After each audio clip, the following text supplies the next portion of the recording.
Karen Gaskill. She's a CPA and payroll tax manager at Delhaize America. That's the parent company of Food Lion. And you've probably seen their big headquarters out there off of Jake Alexander. She's a 1992 Catawba grad. She met her soulmate here at Catawba. They have three wonderful daughters. One is a Catawba grad, one is here now, and her third one is a potential prospective student. She's 11. So Karen's going to talk about make your own future. There is a future out there, but you need to make it yourself. So thank you. Karen. Sure, thank you. Jessica, our 2012 graduate from Catawba, is here, and I appreciate you being here. Lauren was sick tonight, so she did us all a favor and stayed home. So, or she went home, so she actually took whatever was in the dorm with her, I'm sure, and so I'm kind of concerned about that. But I was actually thrilled to get this topic about making a good impression at work and having a good work ethic. You know, there's a lot of misconceptions about work, and I've heard it here tonight. You know, we all come to college to get a degree, and we think that with all the money we've spent, it's all automatically going to translate into this fabulous job, wonderful career. And if you're doing something you love, chances are that's going to happen. But you're going to have to start somewhere. And I suggest that you start at the entry-level position, because you have permission to learn in that role. People expect you to make mistakes. You have the opportunity to learn from those mistakes. I actually told one of my bosses, I'm pretty open-minded and frank and pretty transparent, and I told my boss one time that I'm going to be one of the smartest people there because I had made the most mistakes, and I was learning from them all. And he actually appreciated that, because people don't typically mind if you make mistakes. They want you to own up to them and own them and learn from them. And as long as you don't continue, you know, sometimes, and I've even told folks that I work with that we celebrate mistakes, because, I mean, what else are you going to do? Cry over them? So if you celebrate a mistake, that is taking the opportunity to stop and say, why did this happen? What was the root cause? And devise a solution. So not only learning from that experience and fixing it, but it's also fixing it for the long term. And sometimes that's had, more often than not, that's had breakthrough consequences for us. It's how new knowledge is sometimes discovered and issues in the process. So if you take that entry-level position, learn from your mistakes, you'll have that personal growth opportunity that others may miss, that maybe came in at a different level and maybe had to pretend that they knew stuff that they didn't know. That's never a good place to be. You always want to be yourself and be allowed to grow and make mistakes. And someone else said tonight about competing only with yourself. Work is not a competitive sport. If you spend your time competing with other people that you work with, you are wasting resources, and the company is not paying for that. However, if you're a team player and you treat it as a team sport, you can always be more successful. One of my favorite sayings, and I heard it a long time ago in my career, but I decided in the interest of academia that I would look up the source. And I learned that Harry Truman actually said it. It's amazing what can be accomplished when no one cares who gets the credit. Because if you're doing your work and you know, honoring yourself through your work and doing the right things right, that's different than doing just something right. But if you're doing the right things right, you're going to get the credit eventually. And it really doesn't matter who gets the credit as long as you're all making progress. And if you've been on sports teams and all that, you know, and any kind of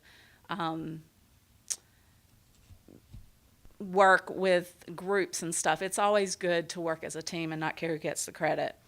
Along those same lines, we've heard another common theme tonight, that no job should be beneath you, no task is too small. I began my career with the same firm Keena did, but I was in the Charlotte office, which I didn't know at the time was a kind of a, I don't know, sweatshop, we called it, because we worked so much. But so I began my career, like Keena said, the accounting profession is a very, there's a set progression. And at that time, all the rookies started the same day, on September 1st. So prior to getting my degree in accounting, I did not know any accountants. I was the first one in my family to come to college.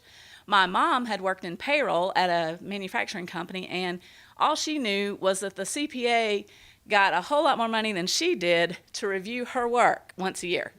So I didn't know really what to expect, except that I had talked with a lot of people through information interviewing, which is why I went into public accounting to start with, and I'll be happy, that's a whole nother story, and I've already shared it with one student tonight. But so I started my career. I walk in on September 1st, on time, of course, in the city of Charlotte, had to park, navigate that whole thing, get downtown to my office on the 29th floor, and I meet my cohorts. 2 of them had been recruited from Davidson College to go to Chapel Hill to get their master's degree in accounting, which was paid for by the firm. The other was from Indiana University, and then there was me. Well, you know, we all started at the same place. We went through, I think, a week of training, and then we went out to our desk and sat there until somebody gave us something to do. Because we all knew what the schedule was, and we were all set to go out on an audit job soon, which would mean we would go to our first client. But until then, we had to figure out how to work the fax machine, which was one of the most intimidating things I'd ever seen in my life at that point. Luckily, you guys will probably just scan it and send it on, and you know how to do that. But for me, the fax machine was something I had never seen. And then we were making copies.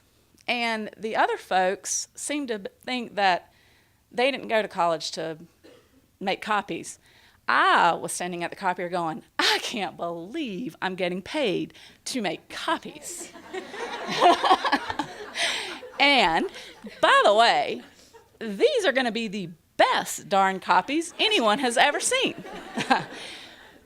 And, you know, I don't think that I do remember thinking those 2 distinct things, but thinking back on it as I was preparing for this, you know, I mean, we've all gotten copies that we couldn't read before, right?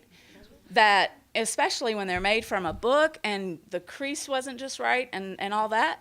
If you're a partner in an accounting firm, you don't want to send something out to your client. And this was, I do have an iPhone. I'm not the oldest one here, but at that time we had no internet.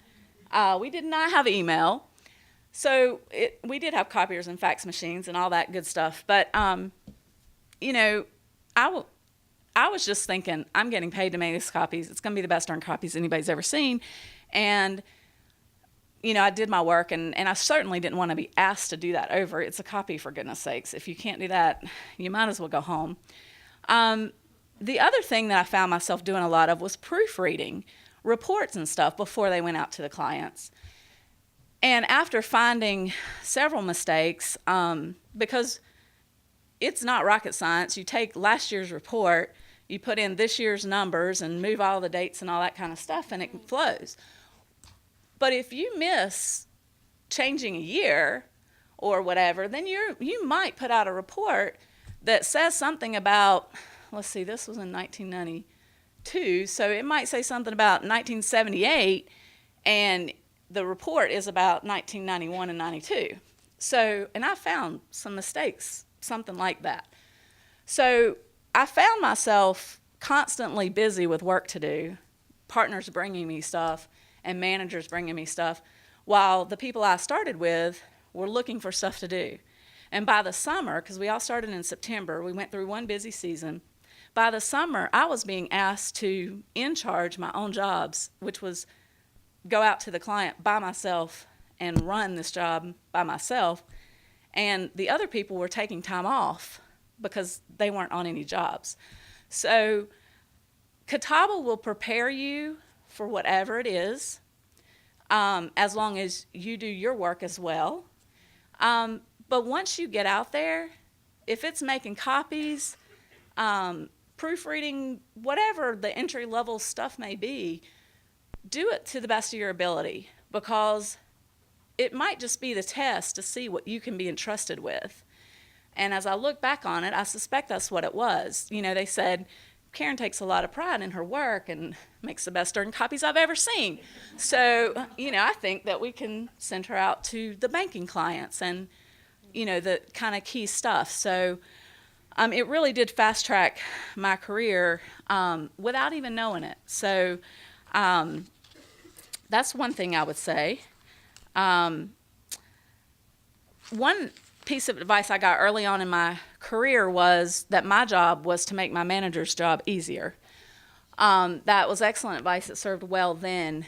I've actually, as I've become a manager and a senior leader, it's my job to make my folks' job, the people who report to me and work with me, it's my job to make their job easier too, because I have a lot of resources that I know about through my interactions with different levels, and they bring a lot to the table. And if we can share information, because believe it or not, there are people who think that having knowledge is power, and keeping that to themselves makes them more valuable.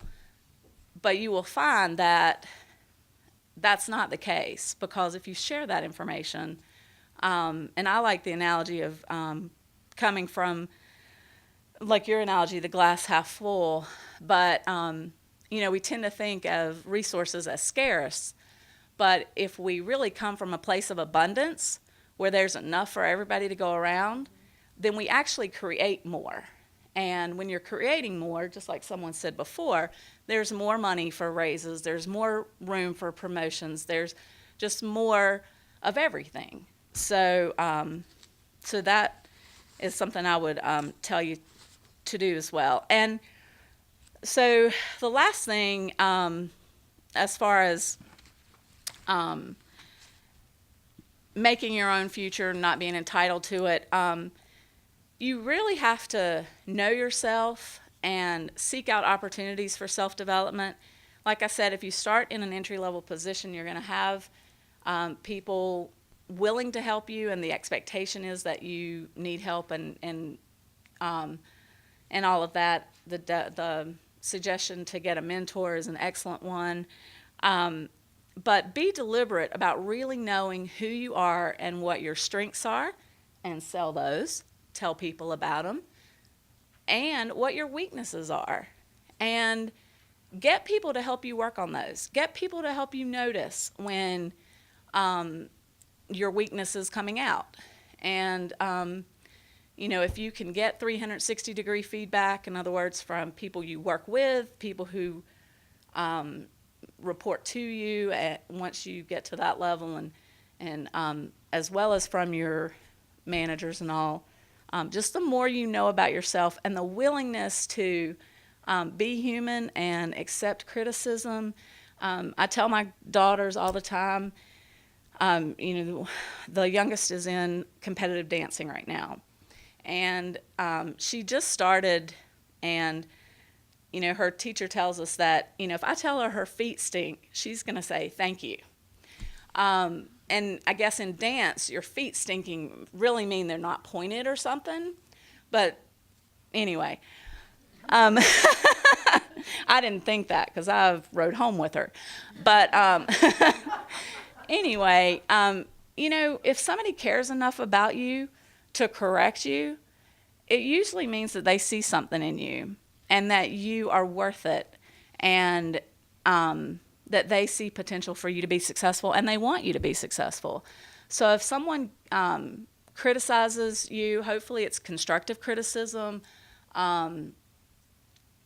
but even if it's not the most tactful thing, learn from it and be willing to at least ask yourself, why did they say that? Maybe that's not the way I meant it, but perception, as we've heard, is reality. And if somebody's making that point, then it may be something that you need to correct. So just take it as a gift. And so I guess, to bring it all around, really a positive attitude about what you do, loving what you do, is key in the career path as well as life in general. So it's really nothing new, but hopefully something that will help you in your path. Thank you. Thank you, Karen.